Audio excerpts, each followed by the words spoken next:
I touched on that a little bit in my comments, and so part of it is the job match program that we've been doing with BCCA, which has been really important. Part of it is the job fairs and the work that we're doing across the province to try and connect people very directly with jobs in the region.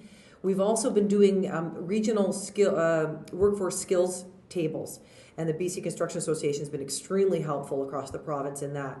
And that's been going on for over a year now, and what we are doing is we're sitting down with the private sector, organized labor, educational institutions, community groups, and government, and saying on a regional basis, how can we predict the needs of this local economy for the next 10 and 20 years?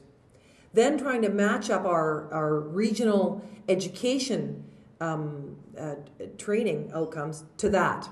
So, for example, this is a very broad example, but in British Columbia, every year we train more than 1,000 extra teachers than we could ever hope to hire. Young people go and they get a teaching degree and they come out and they're frustrated that they can't find work. But it's because we have we as government are investing, you as taxpayers are investing in many more training spaces for teaching than we require. Meanwhile, we have a terrible shortage of other skills, and from truck drivers to engineers. We're trying to use the workforce tables as a way to reorient that so that we can start providing the training that regions will need over the next 10 or 20 years because we predicted it well. It won't be perfect, but it will be better than what we're doing now, which we've done historically, which is basically no planning. So we're trying to impose that level of planning on the system, and again, make sure that it's regionally based. The BC Training Tax Credit Program has been very successful on a regional basis. And in terms of apprenticeships, there are 2,700 apprenticeship and foundation training seats at institutions across the north.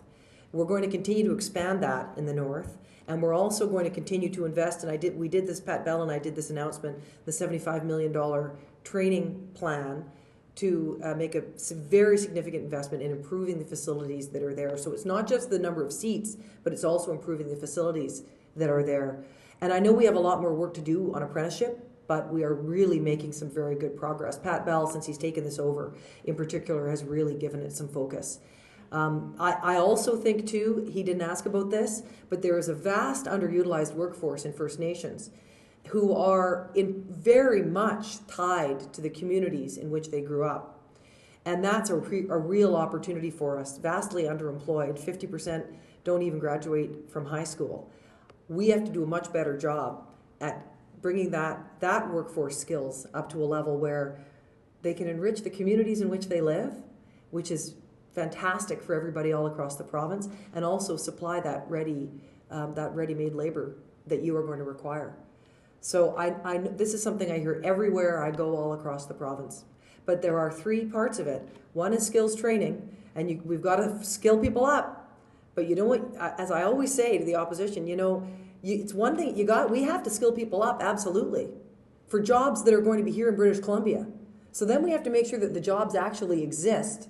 And we also have to make sure that we have customers for what it is we're creating, particularly in mining, forestry, natural gas in the north. Those are the three legs of the table. And we are dedicated to making sure that every one of them works.